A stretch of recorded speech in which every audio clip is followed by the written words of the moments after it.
Korang pergi piknik. Siap ada lunchbox yang ni daripada Cheese Deal. Tengok. Korang, siapa yang dah tengok video Sam Lim dengan Parisa ni? Comel kan merchandise diorang? Jadi, korang pun ada peluang tau untuk menangi merchandise yang eksklusif ni melalui kempen seharian dengan Cheese Deal. Untuk yang belum tahu, Cheese Deal memang antara pilihan keju kegemaran ramai tau. Sebab senang sangat untuk dijadikan snack daripada pagi sampai malam.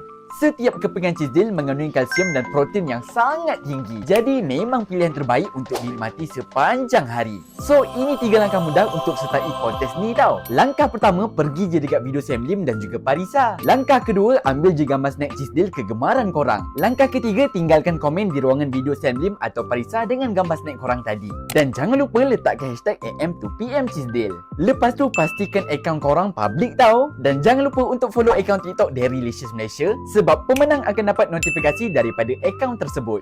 Seramai 50 pemenang akan dipilih untuk mendapat merchandise yang eksklusif ni dan mereka khas berdasarkan submission resipi kegemaran Sam Lim dan Parisa. Jadi jangan tunggu lama-lama.